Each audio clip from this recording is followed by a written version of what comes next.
Before I begin, I too would like to start by offering my prayers and condolences to those who were killed in last night's horrific crash. Senator Warner, Senator Moran, our condolences and prayers are with you and all of your constituents.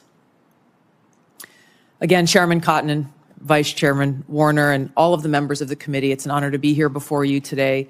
I've appreciated the opportunity to meet with so many of you and address your questions and concerns before today's hearing. I know they've gone, but I'm grateful to Senators Burr and Ernst for their trust and their confidence in taking time to join us here today. To my husband, Abraham, my family, friends, fellow veterans, Medal of Honor recipients, and patriots, thank you for your love and support. I'm honored and grateful to President Trump for his trust and confidence in nominating me to serve our country as the Director of National Intelligence at a time when trust in the intelligence community, unfortunately, is at an all-time low. Chuck Schumer admitted a few years ago, quote, "You take on the intelligence community, they have 6 ways from Sunday at getting back at you." For too long, faulty, inadequate, or weaponized intelligence have led to costly failures and the undermining of our national security and God-given freedoms enshrined in the Constitution. The most obvious example of one of these failures is our invasion of Iraq based upon a total fabrication or complete failure of intelligence. This disastrous decision led to the deaths of tens of thousands of American soldiers, millions of people in the Middle East, mass migration, destabilization, and undermining of the security and stability of our European allies, the rise of ISIS, strengthening of al-Qaeda and other Islamist jihadist groups, and strengthening Iran. Here are just a few other examples. The American people elected Donald Trump as their president not once but twice, and yet the FBI and intelligence agencies were politicized by his opponents to undermine his presidency and falsely portray him as a puppet of Putin. Title I of FISA was used illegally to obtain a warrant to spy on Trump campaign advisor Carter Page, using a Clinton campaign-funded false dossier as their so-called evidence. Biden campaign advisor Tony Blinken was the impetus for the 51 former senior intelligence officials' letter dismissing Hunter Biden's laptop as disinformation specifically to help Biden win the election. Former DNI James Clapper lied to this committee in 2013, denying the existence of programs that facilitated the mass collection of millions of Americans' phone and internet records, yet was never held accountable. Under John Brennan's leadership, the CIA abused its power to spy on Congress, to dodge oversight, lied about doing it until he was caught, and yet has never been held responsible. Under Biden, the FBI abused its power for political reasons to try to surveil Catholics who attend traditional Latin Mass, labeling them as quote-unquote radical traditionalist Catholics. Personally, just 24 hours after I criticized Kamala Harris and her nomination, I was placed on a secret domestic terror watch list called Quiet Skies. Sadly, there are more examples. The bottom line is this must end. President Trump's re-election is a clear mandate from the American people to break this cycle of failure, end the weaponization and politicization of the intelligence community, and begin to restore trust in those who've been charged with the critical task of securing our nation. If confirmed as DNI, I will do my very best to fulfill this mandate and bring leadership to the intelligence community with a laser-like focus on our essential mission, ensuring the safety, security, and freedom of the American people. As the President's principal intelligence advisor, I'll begin by leading by example, checking my own personal views at the door, and committing to delivering intelligence that is collected, analyzed, and reported without bias, prejudice, or political influence.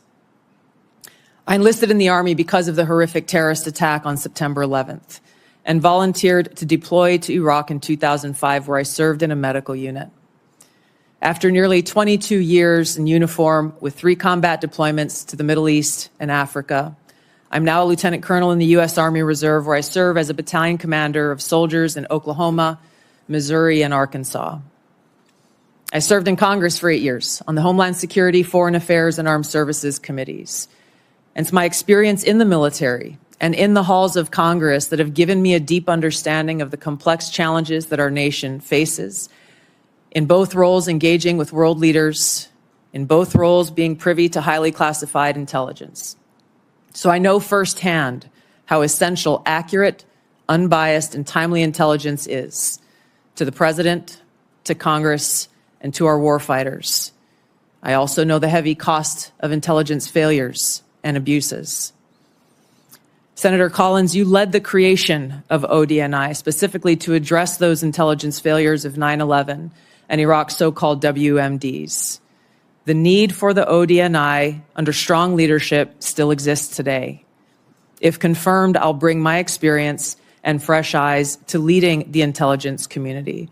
And my day one priorities will be to assess the global threat environment, identify where gaps in our intelligence exist, integrate intelligence elements, increase information sharing, and ensure that unbiased, apolitical, objective collection and analysis to support the President and policymakers' decision-making occur.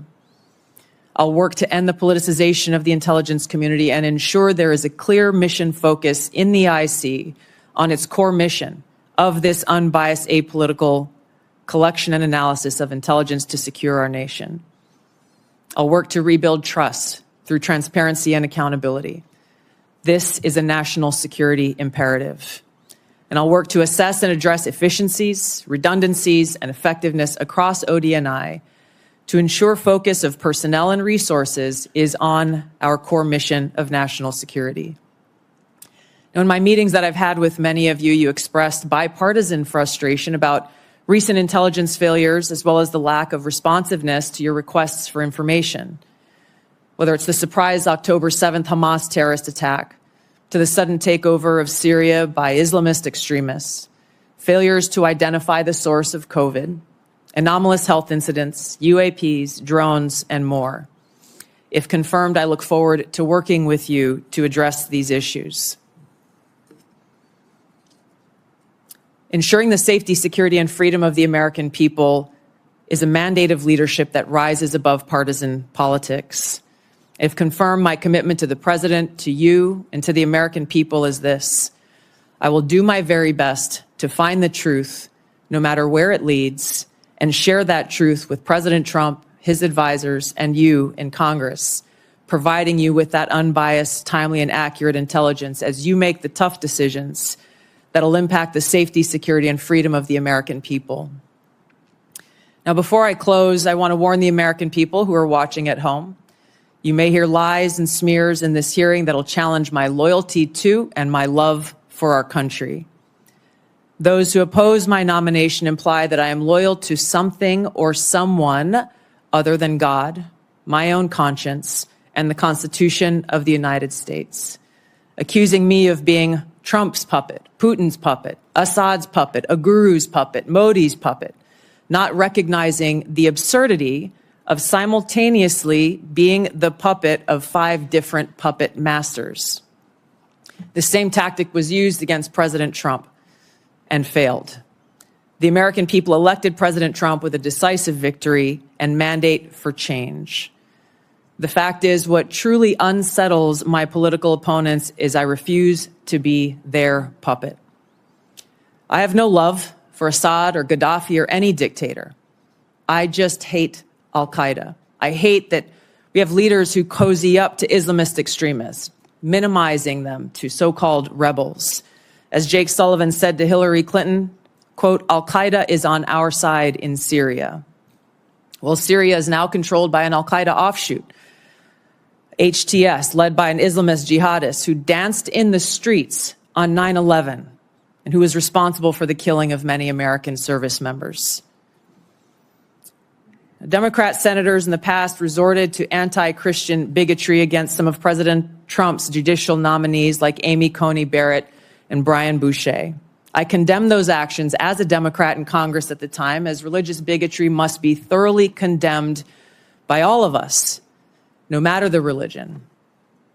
Unfortunately, there are some Democrat senators who still don't understand the principle of freedom of religion and Article 6 of the Constitution. Quote, no religious test shall ever be required as a qualification to any office or public trust under the United States. Unfortunately, they're once again using the religious bigotry card, but this time trying to foment religious bigotry against Hindus and Hinduism. If anyone is sincerely interested in knowing more about my own personal spiritual path of Hinduism, I welcome you to go to my account on X, where I'll share more on this topic. If confirmed as Director of National Intelligence, I will continue to live by the oath that I have sworn at least 8 times in my life, both in uniform and as a member of Congress.